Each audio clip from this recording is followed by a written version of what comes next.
손목에 새겨진 밧줄 자국이 아물기도 전에 당신은 이미 팔려갔습니다. 숨 냄새와 빗소리가 전부였던 18살의 삶은 그렇게 끝났죠. 나일 강가에 발을 디딘 순간부터 이집트의 태양은 자비 없이 등을 짓눌렀고 모래 섞인 바람은 얼굴을 핥히었습니다. 아무도 이름을 묻지 않았어요. 눈부신 흰 리넨을 걸친 귀족들은 당신을 훑어보며 숫자를 매겼고 당신은 5명 중 하나로 그 자리에서 팔렸습니다.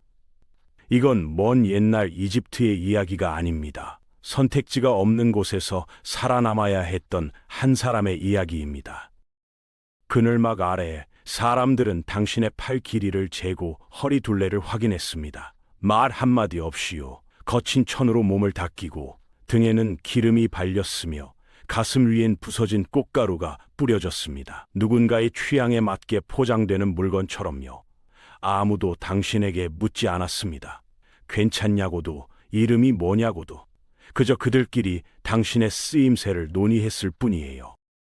집사는 짧게 선언했습니다. 이 여인은 개인 거처에서 지낼 것이다. 마당을 쓸 거나 손님 시중을 드는 자리가 아니었어요. 그날 밤 당신이 누울 수 있는 곳은 주인의 목욕실 옆 작은 방이었고 머물러야 할 자리는 오직 주인의 침대 곁으로 정해졌습니다. 얼굴을 바깥에 드러내는 것조차 금지됐습니다. 주인의 허락 없이는 말도 밥도 허락되지 않았어요. 선택이라는 단어가 처음부터 존재하지 않는 삶, 당신의 하루는 그렇게 시작됐습니다.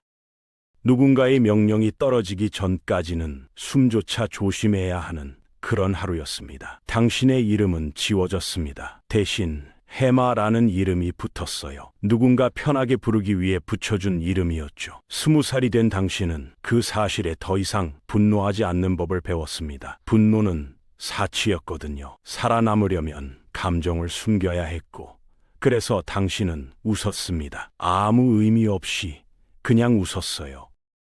복도를 걸을 때도 발소리를 죽였습니다. 눈에 띄면 미움을 샀고 미움을 사면 위험해졌으니까요. 이 저택에서 생존은 기술이었습니다. 조용히 있는 것, 보이지 않는 것, 그것이 전부였어요. 주인은 파라오의 먼 친척이었습니다. 개인 도서관을 소유할 만큼 학식과 권력을 모두 가진 대귀족이었죠. 그의 아내는 겉보기엔 아름다웠지만 당신에게만큼은 언제든 해를 가할 수 있는 가장 큰 공포의 얼굴이었습니다.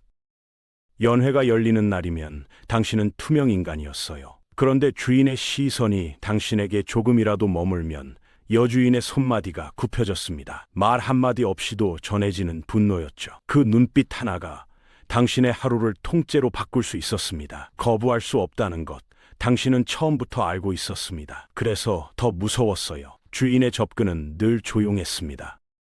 기도 중에 고의로 팔을 스치거나 아무도 없는 복도에서 등을 따라 손을 미끄러뜨리는 시기였죠. 말은 없었어요. 그냥 그렇게 욕망은 전해졌습니다. 어느 저녁 주인은 말 대신 고갯짓 하나를 남겼습니다. 방향은 자신의 침소였어요. 당신은 알아들었고 따라갔습니다. 선택이 아니었으니까요. 무릎을 꿇고 고개를 숙이고 그의 뜻에 몸을 맡겼습니다. 저항이라는 단어는 그 방 안에 존재하지 않았어요.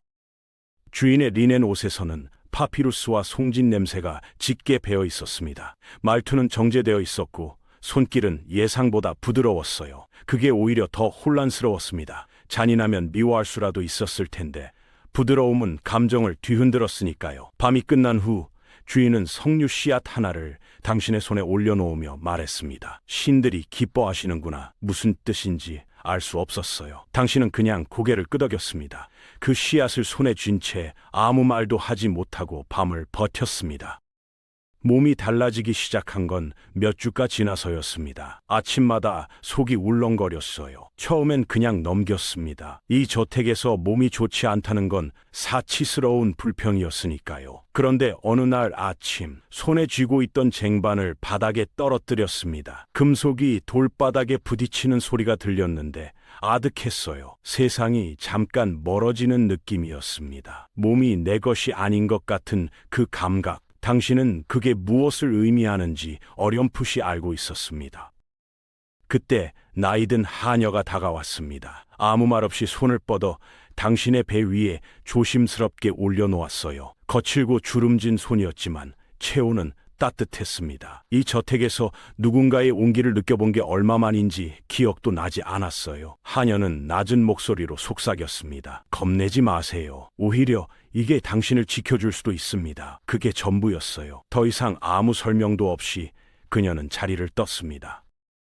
무슨 뜻인지 몰랐어요. 아이가 생겼다는 게 어떻게 보호가 된다는 건지. 그 저택의 논리는 당신이 아는 세계와 달랐습니다. 하지만 그 말은 가슴속에 남았습니다. 희미하지만 꺼지지 않는 불씨처럼요. 배가 불러오자 저택의 공기가 바뀌었습니다. 사람들의 시선이 달라졌어요. 어떤 이는 당신을 피했습니다. 권력 다툼에 휘말리기 싫었던 거죠. 어떤 이는 몰래 빵을 쥐어주거나 쉴 자리를 슬쩍 마련해줬습니다. 말은 없었지만 그 작은 행동들이 전하는 의미는 분명했어요. 이 아이가 중요한 존재가 될 수도 있다는 것. 저택 사람들은 본능적으로 알아챘습니다. 주인은 부른 배를 확인하고 눈썹을 올리며 짧게 웃었습니다. 그리고 선언했어요. 아이의 이름은 내 이름을 따르라. 길지 않은 말이었지만 그 한마디가 당신의 위치를 완전히 바꿔놓았습니다. 당신은 더 이상 마음대로 넘겨질 수 있는 소모품이 아니었어요. 주인의 핏줄을 품은 어머니, 우마드로 공식 인정을 받은 순간이었습니다. 여전히 무릎을 꿇어야 했고 미소를 지어야 했습니다. 노예라는 사실은 변하지 않았어요. 하지만 볼록하게 솟아오른 배는 이 험난한 저택 안에서 누구도 함부로 건드릴 수 없는 방패가 되었습니다. 늙은 하녀의 말이 비로소 이해됐어요. 여주인은 방에 들어올 때마다 말을 남겼습니다. 곧 질릴 겁니다. 기다리세요. 그녀의 팔목에서 울리는 금팔찌 소리는 매번 칼날처럼 차가웠어요. 하지만 당신은 그 소리에 더 이상 몸을 움츠리지 않았습니다. 출산은 차가운 돌바닥 위에서 이루어졌습니다. 곁에 있던 사람은 산파와 늙은 하녀, 단 둘뿐이었어요. 화려한 저택의 어느 구석에서 가장 외롭고 가장 날것의 순간이 찾아왔습니다. 진통은 길었고 몸은 한계를 넘었어요. 하지만 당신은 버텼습니다. 버티는 것 말고는 할 수 있는 게 없었으니까요. 아이가 세상에 나왔습니다. 첫 공기를 마시며 터뜨린 울음소리가 좁은 방 안을 가득 채웠어요. 산파는 아기를 당신의 가슴 위에 조심스레 올려놓으며 말했습니다. 폐가 튼튼합니다. 이 아이는 무사히 살 것입니다. 그 말이 그렇게 클 줄 몰랐어요. 언제 죽을지 모르는 삶을 살아온 사람에게 누군가 살 것이라고 말해주는 건 단순한 위로가 아니었습니다. 생존의 약속이었어요. 당신은 그 말을 두 손으로 꽉 붙잡았습니다. 그날 밤 주인이 직접 방을 찾아왔습니다. 세상에서 가장 귀한 것을 처음 만지는 사람처럼 아주 조심스럽게 아이를 품에 안았어요. 아들이다, 길조다. 크게 만족한 목소리였습니다. 새벽이 오기 전에 그는 떠났고 방 안엔 그의 채취만 짙게 남았습니다. 그 냄새가 그날 밤만큼은 이상하게도 든든하게 느껴졌어요. 처음이었습니다. 온전히 당신만의 방을 갖게 된 건요. 부엌 옆에 딸린 작고 더운 방이었어요. 창문도 변변치 않았고 벽은 거칠었습니다. 하지만 당신은 그 방문을 닫는 순간 태어나서 처음으로 숨을 제대로 쉰 것 같았어요. 아무도 없는 공간, 아무도 들여다보지 않는 시간, 그게 그렇게 사치스러운 것인 줄 그 전까진 몰랐습니다. 늙은 하녀는 곁에서 산후 회복을 도왔습니다. 배를 감싸는 전통적인 방법을 가르쳐줬고 밤새 울며 보채는 아이를 달래는 법도 알려줬어요. 그리고 또 한 번 말했습니다. 이 집에서 쓸모 있는 존재로 남으세요. 그것만이 당신을 지킵니다. 따뜻한 말은 아니었지만 가장 정직한 말이었어요. 당신은 그 말을 가슴에 새겼습니다. 아이는 무럭무럭 자랐습니다. 방 안을 기어다니더니 어느 날 두 발로 꼿꼿이 서서 걸음마를 뗐어요. 그 작은 발걸음 하나가 당신의 눈물샘을 건드렸습니다. 억압된 삶 속에서 울려 퍼지는 아들의 웃음소리는 갇혀 지내는 당신에게 바깥 세상의 자유처럼 들렸어요. 하지만 당신은 잊지 않았습니다. 아들의 웃음이 방 안을 가득 채우는 그 순간에도 당신은 여전히 주인의 말 한마디에 여주인의 눈빛 하나에 삶이 산산조각 날 수 있는 재산에 불과했습니다. 23살이 된 당신이 마당 한구석에서 무거운 빨래 바구니를 들고 있을 때 아들은 저택의 정원을 뛰어다니고 있었습니다. 경비원들은 그를 절대 제지하지 않았어요. 하인들은 그가 곁을 지나칠 때마다 공손히 고개를 숙였습니다. 같은 날, 같은 저택 안에서 두 사람의 세계는 완전히 달랐어요. 아들의 주변엔 늘 풍요가 넘쳤습니다. 은쟁반 위에 꿀 케이크, 사프란으로 물들인 화려한 리넨, 악귀를 쫓는 귀한 부적들. 당신이 18살에 이 땅에 끌려왔을 때 가진 것이라곤 손목의 밧줄 자국뿐이었는데 당신의 아들은 태어날 때부터 귀족이었습니다. 그 사실이 기쁘면서도 어딘가 아렸어요. 주인은 아들의 성장을 보기 위해 자주 찾아왔습니다. 하지만 당신에게는 더 이상 말을 건네지 않았어요. 시선조차 주지 않았습니다. 한때 석류 씨앗을 건네던 그 손이 이제는 당신을 완전히 지워버린 것처럼요. 그 침묵은 말보다 더 무거운 처벌이었습니다. 여주인은 종교적 열심을 내세워 당신과 아들 사이에 새로운 경계를 만들었어요. 어머니인데도 아들 곁에 마음대로 있을 수 없었습니다. 당신은 멀리서 바라보는 것에 익숙해져야 했어요. 익숙해진다는 게 괜찮아진다는 뜻은 아니었지만요. 저택은 점점 조용해졌습니다.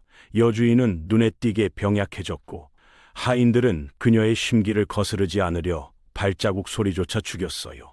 한때 금팔찌 소리로 위협하던 여인이 이제는 방 안에서 좀처럼 나오지 않았습니다. 저택의 공기가 바뀌고 있었어요. 그 고요한 시간 속에서 아들은 청년이 되었습니다. 엄격한 아버지 앞에서도 당당히 글을 읽고 논리적으로 말할 수 있는 지식인으로 자랐어요. 손가락엔 늘 잉크 자국이 묻어 있었고 목소리는 단단해졌으며 귀족 특유의 정제된 언어와 우아한 식사 예절을 완벽하게 구사했습니다. 당신이 발소리를 죽이며 살아온 세월 동안 아들은 당당하게 걷는 법을 배웠어요. 그런데 아들은 달랐습니다. 다른 귀족들을 대할 때와 당신을 바라볼 때가 달랐어요. 당신 앞에서만큼은 언제나 따뜻하고 부드러운 얼굴을 보여줬습니다. 그 눈빛 하나가 수십 년의 억압을 버티게 해준 힘이었어요. 저택 사람들도 달라졌습니다. 당신을 바라보는 눈빛에 연민 대신 존중이 섞이기 시작했어요. 혹독한 환경에서 끝내 살아남은 사람에게 보내는 시선이었습니다. 그러던 어느 날이었어요. 저택의 절대적인 주인이 자신의 침실 바닥에서 차갑게 식은 채 발견됐습니다. 아무런 예고도 없었어요. 그 한 사람의 죽음이 모든 것을 바꿔놓았습니다. 장례는 성대했습니다. 곡소리와 향 연기가 저택을 가득 채웠고 며칠에 걸친 의식이 끝난 후 집사가 당신을 찾아왔어요. 손에는 공식 문서가 들려 있었습니다. 당신은 그게 무엇인지 직감적으로 알았어요. 심장이 빠르게 뛰었습니다. 고대 이집트의 법은 명확했습니다. 주인의 아이를 낳아 공식적으로 인정받은 노예는 주인이 죽으면 곧바로 자유를 얻는다고요. 집사는 문서를 펼치며 말했습니다. 당신은 이제 누구에게도 소유되지 않습니다. 16년이었어요. 18살에 끌려와 34살이 되기까지 당신이 버텨온 시간이요. 정원을 걸었습니다. 허락을 구하지 않고요. 발 아래 모래가 익숙하면서도 낯설었어요. 수십 년간 짓눌렸던 억압의 무게가 한꺼번에 거치는 느낌이었습니다. 방으로 돌아와 안에서 문을 잠갔어요. 타인의 허락 없이 스스로요. 그 단순한 행동이 그렇게 묵직하게 느껴질 줄 몰랐습니다. 당신이 입던 리넨은 더 이상 노예의 낙인이 아니었어요. 병약한 여주인은 먼 곳으로 보내졌고 집사도 떠났습니다. 그리고 당신의 아들이 이 거대한 저택의 새로운 주인으로 등극했어요. 한때 당신의 품에서 울음을 터뜨리던 그 아이가 이제는 이 모든 것의 주인이 되었습니다.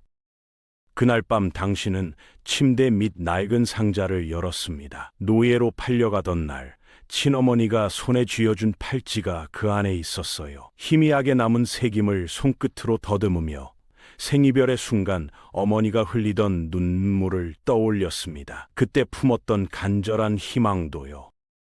당신은 이제 배고플 때 밥을 먹습니다. 일어나고 싶을 때 일어나요. 누군가의 허락을 구하지 않아도 됩니다. 평범하디 평범한 일상이지만 그것을 되찾기 위해 당신이 버텨온 시간은 결코 평범하지 않았어요. 해마가 아닌 당신의 이름으로 불리는 삶, 스스로의 걸음으로 대답하는 삶, 수많은 시련을 딛고 끝내 살아남아 쟁취한 자유는 그 어떤 귀족의 리넨보다 값지고 단단했습니다. 여기까지 오늘 준비한 영상은 끝났습니다. 다음 시간에 다른 영상으로 찾아뵙겠습니다. 감사합니다.